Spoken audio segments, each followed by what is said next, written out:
Hello and welcome to another episode of How Very Hannah. I am Hannah and this is my podcast, and you can listen to the titles or you can skip them.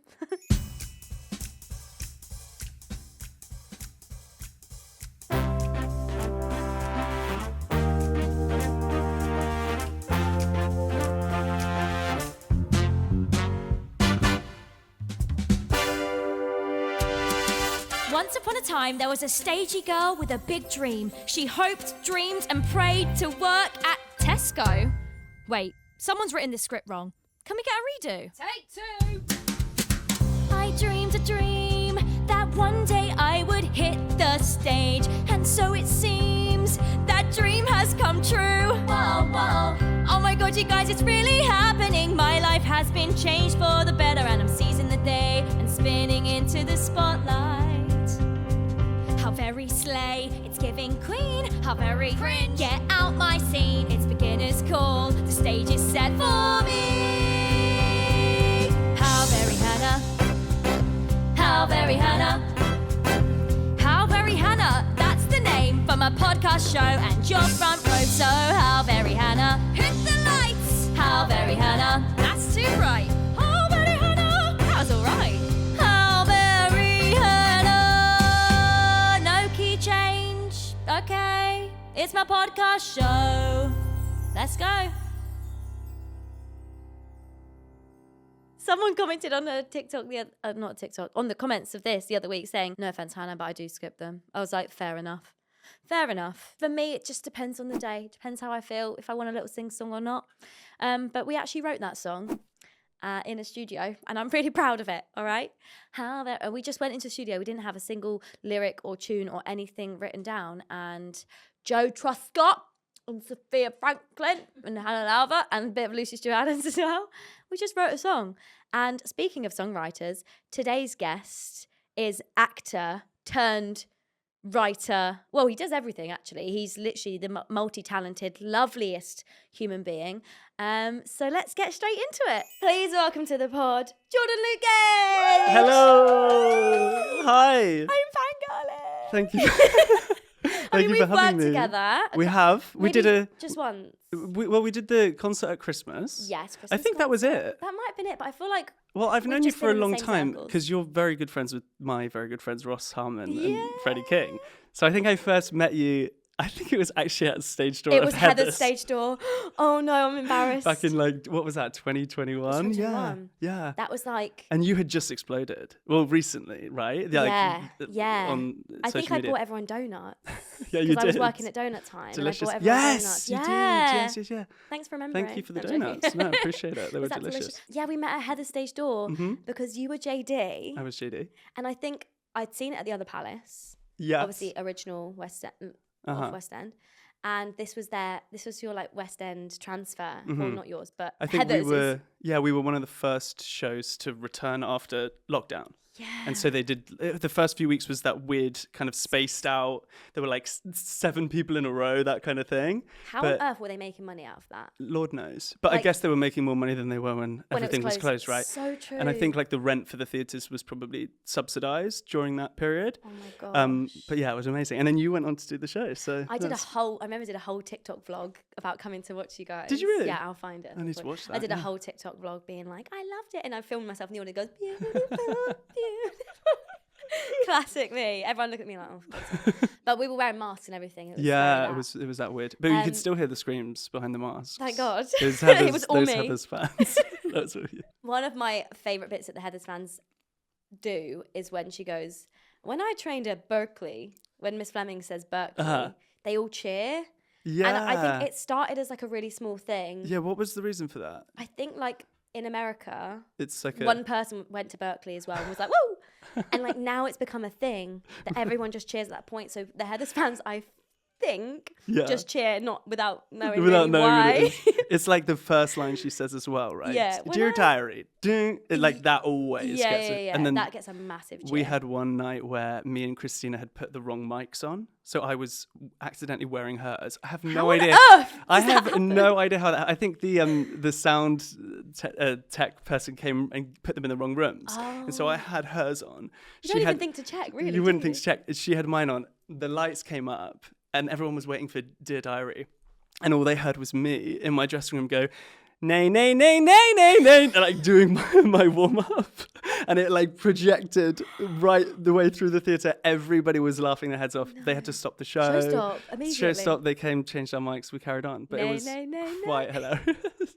Sometimes when I film videos and I'm wearing a mic, Yeah. people say, "Oh my God, are you not scared your mic's on?" And I'm always like, "No, because my mic will never, like if I'm backstage, if it my comes mic through the- shouldn't be on, and if it comes through it, it's not my It's fault. not your fault. It's No. actually nothing to do Someone with else is me." getting fired. Yeah. I don't think anyone got fired from that Okay, though. good. No, I don't think so. Hopefully Maybe they not. should have been.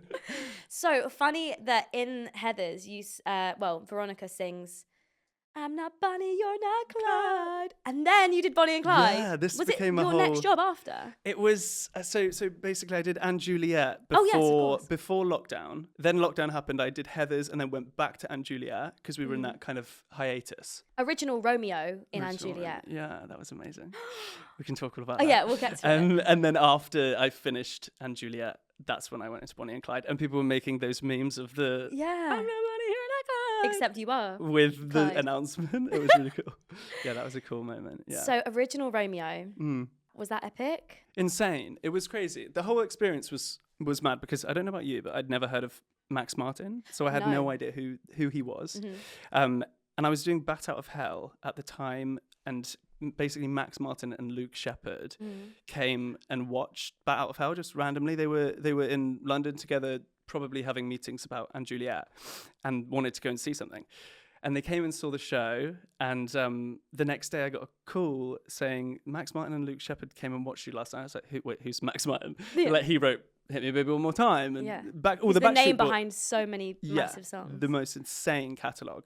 And they said, would you come and meet with them this week and like sing some stuff for them? They're creating this new musical. And so I went in, met with them.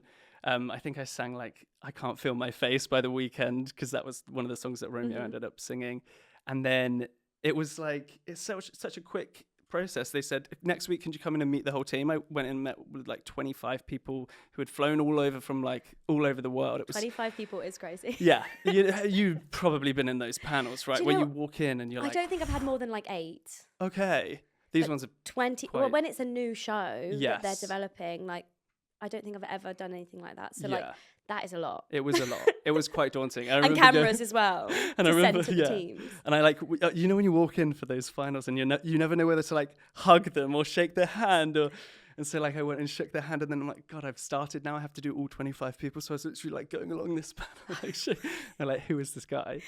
Shaking everyone's hand. Yeah, and then I think I tripped before I started singing my song, but all of these things led to probably the reason I got the part, because Romeo is like super goofy and like off the wall and clumsy. I think I had a few of those like stumble moments during the audition, and then anyway, did the audition and got the phone call that they wanted to give it to me, and I still said, so what is it? Because like no one's told us what it is. Like it was so like under wraps. They couldn't give us a script or anything. And then I remember they said, so basically it's about Juliet living her life and without Romeo. I was like, okay, so where would I fit in? Yeah. They said basically at the end of Act 1, you come back to life and fly from the top of the theatre. I was like, okay, cool. Sold. I'm it. Let's do it.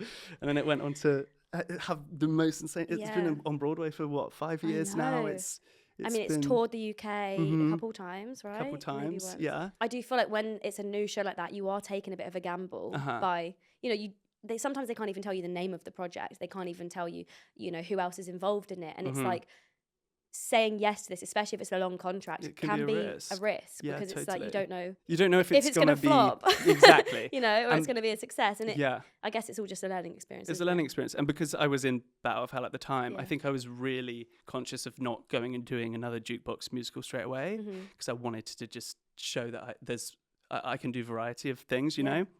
And so that was also in the back of my mind. But I mean, thank God I did, because I think that's like kind of what started to put me on the map Yeah. and really shaped my career. And you're on the soundtrack. On the You're on the soundtrack. That's pretty cool, Get yeah. it? So, Bat Out of Hell, you started as alternate.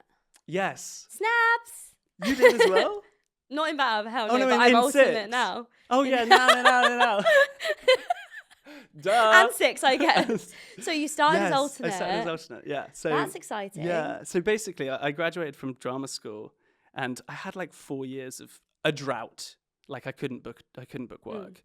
Didn't you leave drama school early though? Yeah. So basically, Sorry, I've done some research and I'm gonna need info.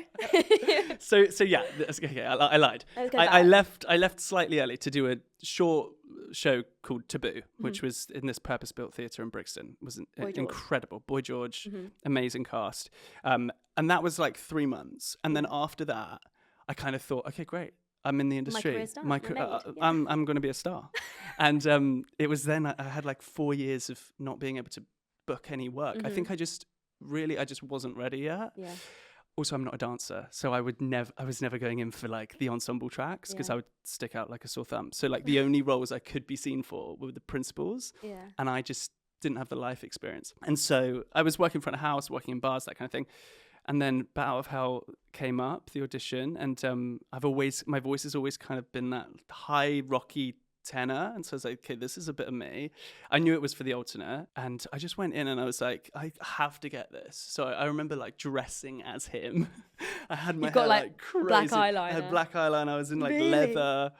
I went in and I was like, I'm just not going to give them a reason to not give me this part. And it luckily worked out. It worked out. And so, yeah, I started as the alternate, which was insane, getting to do it twice a week. That's cool. Which actually, and I'm sure you can vouch for this, it's way harder being the alternate than it is playing the role. I don't know what it's like to play the role, well, so I can't, I can't make that connection. But when you've been an alternate in the past and you've and somebody's been on holiday and you've had a longer stint of it, it feels like it gets into your body a bit more. Exactly. Yeah, exactly. I see what you mean. And I think when you're an alternate and you get to do it once or twice a week, you have to like get the engines up again. Yeah. You have to really like find that energy once a week or twice a week, and then it's gone. Yeah. And that's so hard. That's interesting that you found that harder than way harder. Doing it, my God. 6 times a week. Yeah, or however long. Because I couldn't settle. Like my nerves, I was like always on edge. I felt like I was off stage. No, I was an on stage alternate, but my on stage track was so small. I had I was in the first number and then the finale. I came out about it was the princess track. Okay. I think that was actually strategically to like reserve the energy for when you go on for strat. Yeah. But I just remember every week it being like such an out of body experience. It was really scary, especially because you're never going to have had the same time to develop the track, if that makes sense. Did I word that right? Yeah. You don't have the time you don't have as much rehearsal time. You don't have to get into the one-on-one work with the director or stuff like that, to find your characterization of it. Exactly. And then for the people that you're working with once a week, they have to adjust their how they play the role, because it's this new energy coming in the space, which can be really exciting for some people, but also I think some actors can struggle with that because some actors don't like change. Yeah, and they stick to what they know, and it's like, it's like, no, honey, you gotta adapt. Yeah, and then it's like, oh, by the way, this person does it like that, and it's like, oh, that's when we're on tough grounds. Yes, because you don't go around telling people, and by the way, this person does it like that, so can you actually move to your left? I'm like, please, let's not. Exactly. Let's not. Exactly that. I get sometimes questions about that like, when is it ever okay for an actor to know another actor? And I'm like, never. No, never. Definitely not with things like that. No, it's just icky. Yeah, it's very icky. And I think like obviously you can have thoughts or something that's maybe disrupting your performance in a way, but it's about, go to the director and say, could you maybe have a word? Speak to your resident, speak to your dance captain or something like that, and go down that route. Exactly. Never know an actor. Never. Even if you're like, I don't know, it's awkward, isn't it? Even if it was my really close friend maybe, and they were like, babe, by the way, when you actually, even then I just But then you would just get in your head about it. Yeah. And also like, everything is subjective. So that person might not like the way that you say that line, but then half the audience might think it's the most like insane, intelligent choice. Yeah. So I think, unless it's you've got to block it all out. You've got to block it all out. Block out the noise. So you did Bat Out of Hell. I mean, you've played so many iconic roles. Jack in Titanic. Cal. Oh no! Everyone always thinks not Jack. Yes, Cal. No. Sorry. Because I actually even saw you as Cal in Titanic. Why'd I write Jack on my notes? Like I knew. No, I always knew get you that. Were Cal. People always ask that. Who was your Jack? So Jack was Rob Houchin. Of course. Yeah. Oh my me, gosh. me, Rob Houchin and Leighton Williams I in the mean, dressing what an room. iconic company. That was honestly like what a dream to work with those people. Lauren Drew, Kat Roney, Like like all your friends, all my together. friends. Like the cast were insane. Like being a part of that was just crazy. Yeah. And did you do like, I know they did performances and stuff on, we did Strictly or? Yeah, we did Magic at the Musicals, is it? Big Night of Musicals. Yeah, the Big Night of I Musicals. was there in Yes, Manchester. I remember, yeah. That was cool. That's so cool. Yeah, that was Titanique's like just taken off. soaring. Yeah. Oh. Literally. Yeah, I went and saw it in New York when it Did you was see- in the basement of Oh, this yeah. pub. And so there were like 50 people could come and watch it.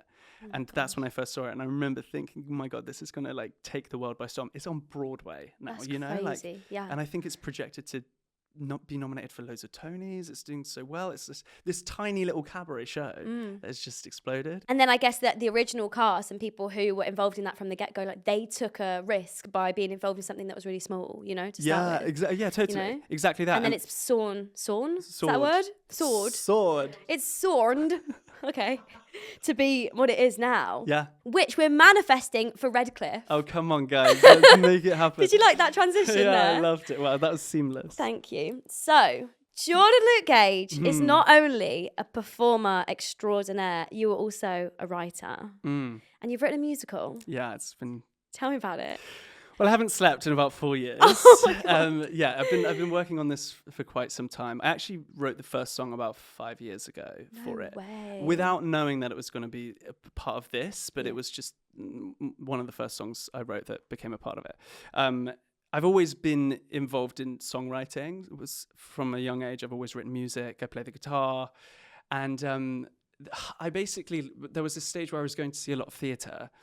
And, you know, loving so much of it and being blown away, but also leaving a lot of theatres and kind of feeling a little bit confused as to like how things were being received in a way where I wasn't particularly connecting with it. And I think that's what really started to unlock something in my mind. And I realized actually I have such a creative mindset. I would constantly see things and think of ways that I would have maybe adapted them and changed them to heighten it more, or, you know. Yeah. And so I was talking to my husband, and husband, God, that feels so weird. So I'm a new husband. Yeah. So yeah, I was talking to him, and he said you should just write something. You're clearly very passionate about this, and so I basically found this article about these two men in the 18th century who were in love with each other and in this secret relationship at a time when it was illegal to be gay.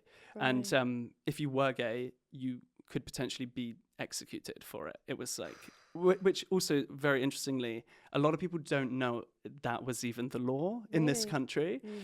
A lot of people who came to watch Redcliffe in the workshops left saying, wow, I had no idea that this was the case for LGBTQ plus people in the UK. I thought, yeah, it was probably illegal, but to actually be executed for it, it's you can only imagine how terrifying that. Yeah, that and that's like what our systems today are built off. Exactly. Do you know what I mean? Yeah, like, it's terrifying. And there are still so many countries in the world where that is the case. There are, I think it's 12 countries where it's still punishable by death to be gay. So I read this article, and it basically detailed their relationship, and I don't want to give too much away, because it's quite a pivotal part of the show, but there was this one thing that was written in the article that was so just beautiful, this description of these two men, that I just like wept when I read it. And it like, I just knew in that moment that this was the story that I needed to write. And so I started by just writing a couple of songs, and I showed them to my partner, and he was like, this is really good, you should keep going. I was going to get a book writer to come on board, and I just literally happened to just fall into doing the book as well as the music, because I just knew the story I wanted to tell. And yeah, it's been 4 years of working closely with the dramaturg, with my director, Paul Foster, who's amazing. And we've had 3 different workshops. Paul Taylor Mills is producing it at the Southwark Playhouse. We have the most insane cast, you know, Becky Locke, Daniel Crickler.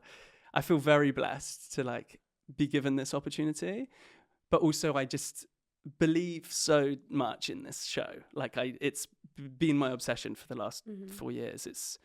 I'm very excited. And I think like your passion for it is going to translate into Yeah, the story. And I think hope. that's why it's so amazing that you're doing, you know, the book, the music, Mm. you know, everything that this show is you, Yeah. and it's come from you, and that must feel scary, Yeah. maybe, Oh, yeah. but also so special. Like so Totally. much heart and spirit and passion has come from that. It's the classic thing that we all have as performers, the imposter syndrome, you know.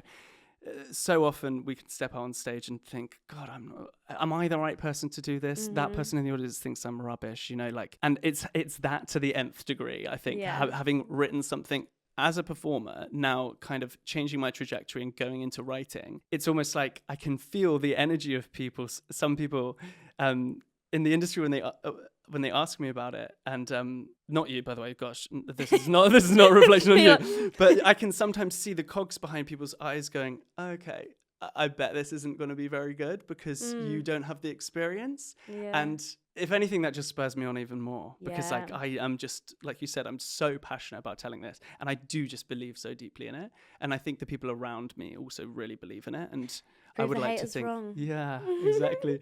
But yeah, it's gonna be. It's so special. Also, the fact that, you know, this is all, you know, you, and you've had so many amazing people come on board to help and to create this. But I feel like it's gonna feel, I don't want to put words in your mouth, but like, you know, every single person who buys a ticket, like that is a gift, you know. Yeah, absolutely. And quite often when you go and watch big shows and they sell however many tickets a day, and they've got these huge houses, and you know, buying one ticket to their show doesn't directly affect the producer sat in the office or the writer, you know, it's just extra, you know, stuff for them. And I feel like, you know, because this is your baby and your brainchild, like it almost feels like every single person who buys a ticket, like that's a gift. And that's exactly it. I didn't want to put words in your mouth there. No, but that like, is it. And when we did the workshops, before we did public workshops, and they all sold out like really quickly. And so just kind of that like buzz about from the fans of theatre wanting to see what this could be, and the response afterwards, like people coming up to me at the bar afterwards and like weeping, and they were like, this has like changed my life, this has to happen. And it's such an important story. It's such an important story that has never been told on the main stage before. Like just this subject matter alone, I think a lot of the queer stories that we see in musical theatre are like fantastic. You know, I recently saw Kinky Boots, and you have like everybody's talking about Jamie, you have Rent, and you have like such important queer stories about, you know, owning yourself and your identity, and or it's about like, you know, the fierceness of the LGBT community and drag and all of that, which I love so much. But we've never really had a musical which just explores two men who, just like everybody else, fell in love with each other and just happened to be a circumstance of the situation that they were in, had to experience something really terrifying. And so, yeah, I feel very, I feel like there's a lot of pressure on my shoulders to get it right because it hasn't been done before as well, you know, but I work best under pressure, so I think. Have you managed to get in contact with any of the like family or you know, actually people involved? Not the family, because it was such a long time ago. It's really hard for me to find out who that is. You on like ancestry.com? Babe, I've done it. I was deep diving on ancestry.com, everything. Honestly, everything. I paid for like the highest subscription on this. Didn't work out. Okay. But I have been in very close contact with like the Bristol Museum, Bristol Archives, who have all of these documents from that time. And what's really interesting is a lot of relationships like this one back in that time. There are no artifacts, there are no documents. It was kind of all wiped out. Whereas this couple, there are quite a few things that I've managed to get. And so I took a trip down to Bristol a couple of years ago when I started writing this, and I met these lovely women who work at the archives, and I can picture them now. Yeah, they are just... But do you know what's really funny is I walked in there and I said, hi, I'm looking for some information about these two men, Richard Arnold and William Critchard. And this woman turned to me and she said, we've been expecting you. And I was like... Wait, that sent shivers down my spine. Same. And I said, what do you mean? And she was like, you're the person that's writing something about them, right? And I was like, yeah, how did you know? They said, we saw online that there's been, they must have a Google alert whenever somebody writes about these two men because they created this blog Why about am I them. crying? Yeah. Oh, bless you. That was, oh my God. It did the same for me. I went cold when they said it. And they said, we've seen that you're doing these workshops and they've been selling really well. And we thought it would be a matter of time until you came into us. And then they helped me and they took me back into like where all the documents are and they found me. Did you all wear of these like special gloves? to Yes, touch you had to things? wear the special gloves. And it was crazy because I was like holding this witness statement from 350 years ago, however long ago it was. Like, and it's all crumbled apart. And like, it was just absolutely insane. Oh my gosh. Yeah, so I've had a lot of help from Bristol in particular. Oh my God, well, they need to come and watch the show. Oh, they're coming. As to everyone watching this, I mean, even just chatting to you about it now, I'm like, okay, get me a ticket, quick. So it's going to be on at the Southwark Playhouse. Southwark Playhouse. Between 22nd of May until till the 4th of 4th July. We finish on Pride Independence London. Day. And Independence Oh, sorry. Day. If you're American. I'm not Independence Day. American. I don't know why I care about that. Like the 4th But you are of in Legally July. Blonde, so that makes sense. Yeah, true. And an American flag. So, yeah. Wait, so the final day is Pride. The final day is Pride, which is. Was that planned? No, but I mean, it feels very poignant. It feels like there's Yeah. something working here, It like some feels like special like magic. I don't know. Yeah. I'm really excited. Thank you. Me And too. I really want a sneak peek of some of the songs, please. I'll give you a private show. Thanks. After, yeah. Red alert, interruption. I'm interrupting the show myself. I'm interrupting my own show with a just a little, what's the word? Just a little note to say that there are still tickets available for my live show at the Garrick Theatre in London's glittering West End on the 24th of May. So basically be there or be square. It's a podcast show, but I feel like a podcast show doesn't really explain it very well because it is a podcast show, but we've got singing, we've got dancing, we've got games, we've got participation, we've got special guests, it's all happening, basically. And I would love for you to come and join me. So you can get tickets in the description or the show notes below. And I can't wait to see you there. Bye. Okay, go back to the regular episode now. See ya. Wait, actually, if you're really good at music, can you guess what note this is? Okay. Oh, gosh. I'm not pitch perfect, but let's go for it. Zoom, zoom, zoom, zoom, zoom. Okay. Is it an E? Oh, God, I'm so... Close. A D. Other An one. F. Yeah. An F. Hannah's hotline. Bow, bow, bow. So close. Got there in the end. Wait, the phone's ringing. Oh, my... Quick, oh get my it. God.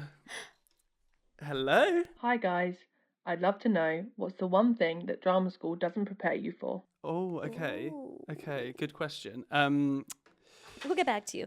We'll get back to you. The one thing that drama school doesn't prepare you for, what do you think? I don't think that I can put my finger on like one thing. I think there's lots of unspoken, not rules, but like there's lots of like unspoken things within the industry that just happen to be. Mhm. And I'm like, so where's the guidebook for this? Right. Because no one's ever told me this. Or No. like, I didn't know that was a thing. Uh-huh. And You learn most you of just the things learn on the it job. on the job, which Yeah. is really tough to say to someone who's at drama school. They're like, well, you'll just learn on the job. Yeah. Because That's you it. know, And I think the you can't- rejection, drama schools can't really prepare you for that. That's just something Yeah. that you have to go through and experience, Mm. the rejection. But you're right, like so much of like the nitty gritty details you learn on the job. You don't learn Yeah. about like how the mics, like about the tech side of not things. to So- wear Veronica's mic instead of your own. And like, Precisely. no, but yeah, even like the wording when they say like, you know, it sounds silly, but like when you say about the book, Yeah. I'm like, what do you mean the book? The book, yeah. It's the script. Exactly. Or like audition sides. I Uh-huh. didn't know what that, I was like, a side? I was like, my side? No, a side is just like Uh-huh. the chunks of script. And like maybe drama school should have prepared me for that. But like Yeah. these are just like little things that maybe just went over my head when I was at drama school. Totally. But like there's so much that you learn on the job, but also I feel like one thing that maybe drama school didn't prepare me for was having to be really self-motivated. I think being in drama school and having to be in from 9 till 5 every day, sometimes earlier or later, whatever, Yeah. and having that schedule, having a timetable, knowing where I had to be at certain points, for my brain works really well because it's orderly, like, yes. everything's in order, there's a plan, there's a schedule. Whereas as soon as I left drama school, you know, I'm working in 3 different places all at random shifts, so you've got to all kind of coordinate yourself, and you want to go to a class at some point that week, and it's like fitting everything in. And it sounds so silly. Yeah, no, it's true. But like, it's like I struggled with that. I think, yeah, when I first working left. out how to balance like earning money. Yeah. And whilst also keeping this passion that you've like trained for. Yeah, and being self-motivated, because once you leave drama school, you've not got a deadline for a singing assessment where you have to have a song by, you know, or if you've got an audition. I'm the worst for this, so this is maybe bad person to be giving advice, but like if I had an audition tomorrow and they gave me a song to learn, guaranteed I'm learning it tomorrow morning. Like, I'm the worst. I leave everything last minute, and then I get Why really do you think that is? I don't know, just avoidance. Yeah. I think I'm the same. And I will find anything and everything to do except learn my audition songs. But you know what? Sometimes that is the best way to do it.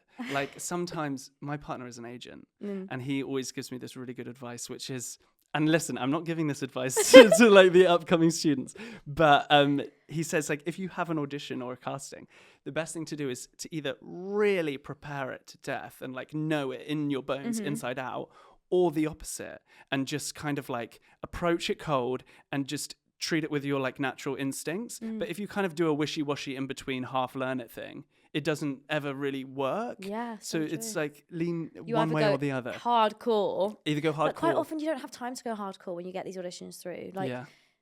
you know, if you want to go don't. hardcore, then you need at least, for me, I would need like a week. And they always send like 5 sides. And it will be like 5 sides, 2 songs, and you've got 2 days. Yeah. And it's like, well, I guess I'll just do it cold. Guess I won't get the job. Yeah, but I don't read sheet music either. Do you, though? I can kind of sight read. Right. Yeah, So yeah. you could just hold like the sheet music and get Yeah, through. but I don't like. Whereas I can't. I just don't have like to wait. holding it. Do you? I like to learn a song. If it's a song. No. Oh, you still hold the. I would have like my iPad, yeah. Oh, good so for I'm you. an iPad kid. Oh, I love that. Maybe I should start. No doing that. paper. No paper, thank you. Someone made a comment on TikTok once. It's like, I would never go into an audition with an iPad. I'm like, why? Oh, no, Says I think who? that's fine. Says who? Yeah, I also think the panel are fully They don't care. they're accepting that. They To know me, they've an given you- iPad's the same as paper. Totally, absolutely. I think also, sorry, to go back to the question that Sorry, our the question in lovely, hand, our yeah. lovely caller gave. I think when I was at drama school, it didn't quite prepare you for how auditions take place in terms of there's a lot of self-tapes now. Yeah. And we didn't have any prep for that. So like no kind of self-taping or filming experience when I was at drama school. Maybe that's changed? I don't know. But I no, we hope didn't so. either. 'Cause And you have to have a whole set. Well, you don't have to, but like I remember in lockdown recording a self-tape for, it was like Chicago in a different country. And me and Chicago should not be in the same sentence. why? I think you'd be fantastic, Roxy. Okay, well, maybe one day. But like back in 2020, Yeah. there was no way. Anyway, so I recorded a dance self-tape in my kitchen. And it's so funny to look back on because it's like I had the tiniest kitchen, like Like your pots and pans in the pots back. and pans in the background. Do they actually care about the stuff in the background? Probably not. No. Like I they're don't think actually so. just looking at you. Yeah. But then people say, oh, you need this whole setup. You need the green screen or the blue, whatever it is, Mm. the pop-up screen behind you, and you need your tripod. And you're right, it is. That's like a new thing that I think people are having to Yeah, deal I think with they now. need classes on that, to be honest. Yeah, for sure. Yeah. I hate self-taping. Same. I don't think self-tapes. Actually, fun fact: when I first auditioned for Six, I sent off a self-tape, and I didn't get recalled from my self-tape. It obviously wasn't very good. Oh no, that's No, not. it wasn't very good. And I said to my agent, I was like, is there anything we can do? Like, I just need to get in the room. Like, I know my tape's not good, but I can't, like, I need to just get in the room and then I'll be fine. And so they pushed back and they were like, hi, like, Hannah's really, really desperate to be seen. And I was in Heather's at the time, and like, Hannah's really desperate to be seen for this. But like, is there any chance? And they were like, okay. Wow. And we had to like twist their arm to get me an audition. And that led to you getting in the show. Well, no. Okay. That was my first time round. So I actually did get right down to the finals, and then I Wow. couldn't go to the final because we were filming the Heather's Oh, yeah. pro shot. so you So might who have knows got if the I'd have job. got it or not? I Yeah. don't know. Probably not. But- But then it all worked out because I got it the next year. Exactly. But They like my remembered first you. self tape, they didn't want to know. Wow. And my I- dance self tape was, I watch it back God, sometimes. I It's quite couldn't funny. imagine what doing a dance self-tape is like. It's doing a horrid. dance audition full stop, you Even won't just- see me there. I mean, But learning it for from a video. self-tape and just doing it in your kitchen. Yeah. My God, that's hard. That's something drama school doesn't prepare you for. Learning dances from a video. Yeah. in your or even like kitchen. an archive or something. Like you get given a video and you have to learn it, and it's like back to front, and you're looking at it in a mirror, and then you don't have a mirror, like a full length dance studio mirror. Yeah. Oh, Don't you God. think as well, like, no one ever sounds as good on a self-tape? I Which is know. like Well, probably where you were like, I'm not that happy with this self-tape for 6. Yeah. If I ever have to sing a song on a self-tape, I never love the way I sound. It's like you don't sound how you sound live in a room with the person. acoustics. I And know. so yeah, let's get rid of self-tapes. Let's get rid of them. No, I get why they get used, to be honest. Yeah, because it's it just easier. More saves people can be time and- seen, yeah. which is a good thing. Okay, guess the note. Okay. C. No. Oh my God, I'm... A. This Listen, is I told C. you I'm not pitch perfect. That's really high. Is that right? It must be. C. C. That's C a C. down the octave. Anyway. I forgot the jingle. Confessions of a Drama Queen. So we have a listener confession here, Great. and we're just going to give them some friendly neighborhood advice. Okay. Hi, Hannah. I'm in my stagecoach production of The Wizard of Oz, and I'm playing Hickory, but the person playing the lion is unlikely to make the show, so I've been asked to step in. I'm really excited to take on the role, but I'm seriously struggling to learn it in time. Do you have any tips for picking up a part quickly? This is kind of what we were just talking about. Like, do you just learn it really intensely, or do you just Yeah. try? So how much time do they have? That's Well, they didn't specify, so Okay. let's just say, like, if the person's unwell, then it's giving, like, it's giving same day. maybe 2 days. Maybe Let's 2 say 2 days. days. How are we learning stuff quickly? If it's a role like the lion in The Wizard of Oz, you would like to think maybe they've got a chunk of time off stage. Yeah, so true. So I would think try and learn as much as you can, and then maybe have the script in the wings, and just like right before you go Scene on, by refresh yourself, scene by scene. Yeah. Which I think if I had to ever go on now for a part I've played in the past, like say I had to go and do Clyde tomorrow, Yeah. I would think some muscle memory would be there, but I would definitely like between scenes run backstage and like learn it scene by scene. Yeah. I think that's probably, if it's so short notice. I guess you have to like compartmentalize it in your head a little bit and be like, right, let me just get through Act 1 and then focus on Act 2. For me, if I'm trying to learn something quickly, like I went on quite last minute for Elle, and I did know it, but like I didn't know it that well, and she has no time to check the script off stage, so I just had to be like, I Act actually 1 watched that vlog you did, and that looked. Did you watch the vlog? I watched your vlog Yay, when you thank you. when you had to go on and you were prepping for it, and honestly, I could feel your like fear through the screen. That must have been just so scary. So much adrenaline. Yeah. But it was like I had to just focus on Act 1 and then be like, right, I'll figure out Act 2 in the interval. Yeah. And it was actually fine. But yeah, I had to like compartmentalize it. So maybe just work out what chunks it is that you have to do. So be like, I have, I don't know, 2 chunks in Act 1, 3 chunks in Act 2, and just break it down like that and just do it bit by bit. What a lot of people do is they record their voices or other people's voices doing all the other lines so that you can listen to it when Yeah. you're in the shower, when you're brushing your teeth. If you really have no time to learn it, then that's Yes. something that could be helpful. Totally. If you've got some friends that can help, ask them to go through the whole script. You need to rely on your friends in this moment, I fear. You need to go through that script, get them to record every other line in the scenes that you're in so that you can speak your lines in and learn it that way. Also, like realize that the cast are on your side. They all know what they they're wanna doing. help you. They know what they're doing, and if you paraphrase, they'll be all right. Yeah, You know. yeah. Just say to them before, like, listen, I think I've learnt it, but. There might be a few words that are Yeah. wrong, so just roll with it. And sometimes there's little moments where like the person who says the line before you, like if you're so focused on learning your lines, Yeah. you don't know what your cue line is. That's so true. And that is an issue for me sometimes. And I'll come in too soon, and then like Paulette actually has like another half of her got a whole line, monologue. and I'm just waiting for her to say something. I don't know what it is, but she says one line and I cut in, and then it's like, hold on a sec, and I'm like, oh, sorry.